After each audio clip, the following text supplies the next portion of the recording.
Hey guys, कैसे हो? आपकी वेबसाइट के बारे में एक खास बात बताऊं। आपकी जो ब्लॉग वेबसाइट है, इसमें जो आपकी थीम है ना, थीम लगी हुई है, इस पे डिपेंड करता है कि आपकी सीपीसी क्या रह सकती है। इस पे डिपेंड कर सकता है कि आपकी सीटीआर कितनी आने वाली है। एक्सप्लेन करूंगा। इस पे डिपेंड करता है कि आपकी वेबसाइट क्या फर्स्ट पोजीशन पे गूगल सर्च इंजन में होगी या नहीं होगी। इस पे डिपेंड करता है कि आपका यूजर आने के बाद में वापस जा रहा है या नहीं जा रहा है। बिल्कुल, बहुत सारी चीजें हैं जो इस वीडियो में हम डिस्कस करेंगे। वीडियो को एंड तक देखना और यकीन मानिए, यहाँ पर ये जो वीडियो में जो भी पॉइंट कवर कर रहा है ना, आज तक यूट्यूब पर किसी ने नहीं कवर कर रखा। मैं मेरा पर्सनल एक्सपीरियंस शेयर करूंगा और मैं जानता हूं जितने भी नए ब्लॉगर हैं जो ब्लॉगिंग कर रहे हैं, चाहे वर्डप्रेस पे कर रहे हो चाहे ब्लॉगर पर कर रहे हो, लेकिन ब्लॉगिंग कर रहे हैं तो उनको नए नए जो भी होते हैं उनको बहुत कुछ सीखना बाकी होता है। क्योंकि सीखना मतलब जीतना। तो सीखना आपको बहुत जरूरी है और ये जो सीख है वो हम दे रहे हैं हमारे एक्सपीरियंस से। जो भी हमने एक्सपीरियंस किया है वो मैं आपको बता रहा हूं। तो इस बात पे इस वीडियो को एक लाइक ठोको दबा के, आंख मीच के, आंख बंद करके सब्सक्राइब भी कर लो।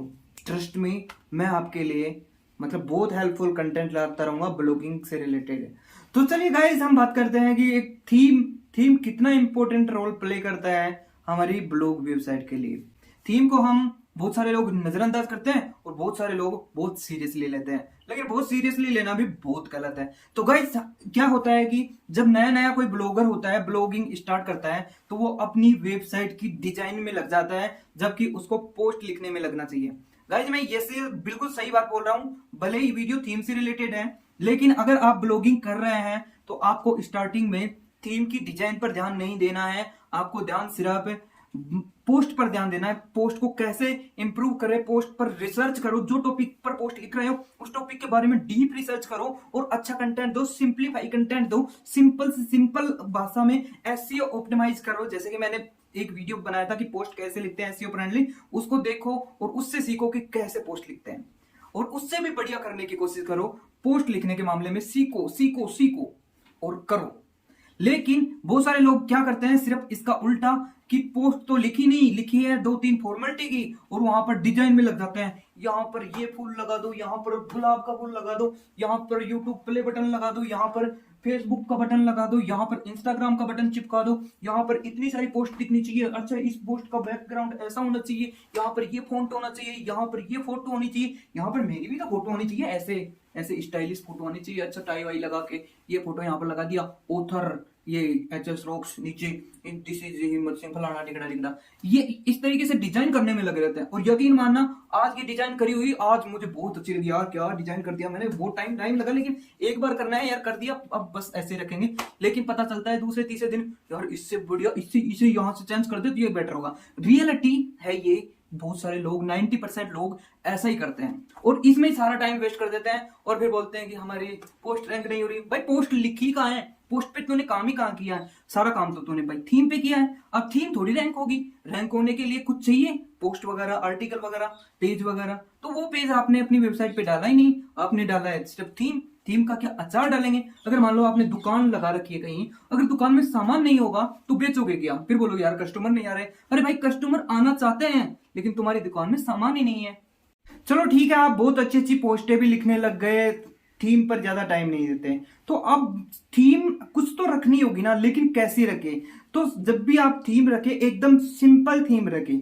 सिंपल इन द सेंस, मतलब एक हेडर हो, उसमें लोगो हो, मेन्यू हो और सीधी हमारी पोस्ट खुले, होम पेज भी खुले, होम पेज में थोड़ी वेल सेटल्ड हमारी पोस्ट दिखे और जैसे कोई पोस्ट खोले तो वहां पर ज्यादा कुछ नहीं, इतनी दिखे कि भाई एक दो शेयर का बटन मिल जाए और सजेशन वाला मिल जाए कि भाई कैटेगरी वाइज रिकमेंडेशन मिल जाए और एक दो रीसेंट पोस्ट दिख जाए और एक फुटर हो जाए। बस इतना ही सेटअप कर लो, इसके अलावा कुछ नहीं करना। और ये जो सारी चीजें बताया ना, ये फ्री वाली थीम में मिल जाती है।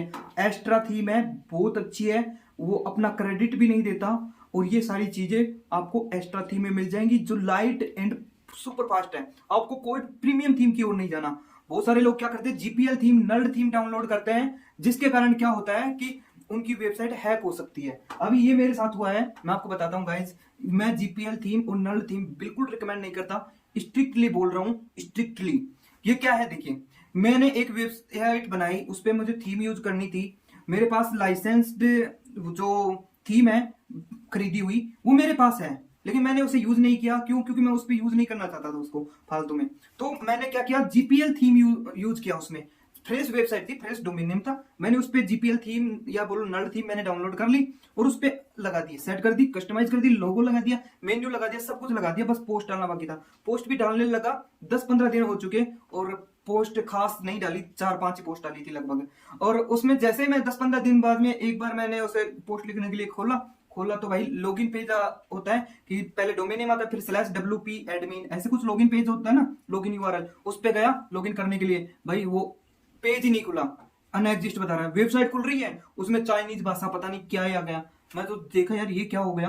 फिर देखा ना उसमें उसमें मतलब किसी तरीके से इनडायरेक्टली लॉगिन हुआ कि कोई पोस्ट खोला, पोस्ट में दिख जाता है ऐसे लॉगिन हुआ तो फिर मैं किसी तरीके से लॉगिन हुआ तो पता चला कि उसमें एडमिनिस्टर कोई और बना हुआ है, और वो कोई और क्या था पता ना, अजीब सा नाम था XYZ, उसका कोई नाम नहीं था, बस ऐसे रैंडम वर्ड डाल दिया और ईमेल आईडी भी रैंडम, लेकिन एडमिनिस्टर बना हुआ था। एडमिनिस्टर का मतलब जानते हो, पूरा कंट्रोल वेबसाइट का, जिसके कारण वो मेरी पूरी की पूरी पोस्ट को डाउनलोड करके और मेरी सारी पोस्ट परमानेंटली डिलीट कर दे, तो मेरे पास क्या बचेगा घंटा। सपोज करो कि मेरे 1 साल की मेहनत से, मैंने 1 साल से मैं कोई जीपीएल थीम यूज कर रहा हूं और 1 साल बाद में मैंने 500 पोस्ट कर दी, तो वो 500 पोस्ट को एंड टाइम पर आके ले जाए और पता ही ना चले। और वो जब चाहे वो एडमिनिस्टर बन सकता है, जब चाहे आपकी वेबसाइट से कंटेंट चुरा सकता है, जब चाहे आपकी वेबसाइट में आके ऐड लगा सकता है। तो ये बहुत बड़ा नुकसान है आपकी पूरी मेहनत के लिए। इसलिए जीपीएल और नल थीम पर भरोसा मत करो। हो सकता है कि 6-7 महीने बढ़िया चल रही हो, कोई दिक्कत नहीं आ रही हो, लेकिन एक दिन ऐसा आएगा आपकी सारी मेहनत को समेट के ले जाएंगे। अब आते हैं सीपीसी और सीटीआर कैसे डिपेंड करती है। अभी एक जो थीम होती है उसमें जो ऐड दिखते हैं वो कहीं ना कहीं थीम पर डिपेंड करते हैं। कैसे? क्योंकि वो जो जगह मिल रही है ना, वो कहीं ना कहीं जो थीम है, थीम वो जगह प्रोवाइड कर रही है। अगर कोई थीम एडसेंस के जो ऐड होते हैं उसके कंपेटेबल नहीं है, तो एडसेंस मतलब इजीली उस आपकी वेबसाइट को मतलब समझ नहीं पाएगा कि कैसा कंटेंट है कैसा नहीं है। अगर समझ नहीं पाएगा तो लो क्वालिटी की एड चलेंगी, जिसके कारण सीपीसी भी अच्छी नहीं मिलेगी और सीटीआर भी अच्छी नहीं मिलेगी।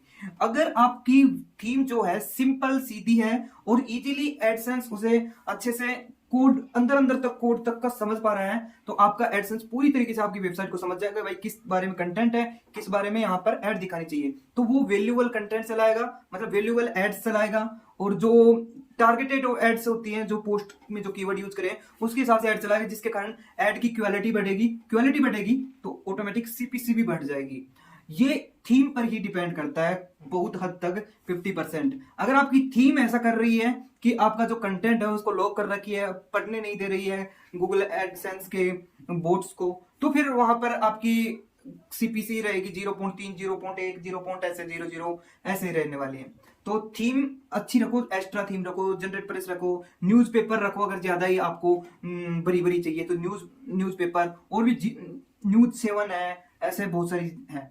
इसके बाद में सीटीआर भी डिपेंड करती है कि आपकी जो थीम है उसमें जो एड का प्लेसमेंट है ना, वो कहां कहां पर आपको दिया हुआ है। अगर जितनी ज्यादा अच्छी जगह पर दिया होगा एड प्लेसमेंट, तो वहां पर क्लिक होने के चांस बढ़ जाएंगे और वो ऑर्गेनिक क्लिक होंगे। ऑर्गेनिक क्लिक अगर 10-11% आ रहे हैं, तो 9-10-11% आ रहे हैं, तो बहुत अच्छी थीम आपकी सीटीआर के मकसद से। तो होप गाइस, ये थीम से रिलेटेड मैंने कुछ बातें कही है जो कि छोटे ब्लॉगर इन बातों को ध्यान में रखकर अगर काम करें तो शायद ज्यादा कॉन्फिडेंस से अपनी ब्लॉग पोस्ट लिख पाएंगे। Thank you. थीम पर ज्यादा टाइम नहीं, सिंपल सी थीम, फ्री थीम ही यूज कर लो, वो बेस्ट है। एक्स्ट्रा, जनरेट प्रेस, एवरीथिंग जो भी आपको अच्छी लगे। Thank you so much.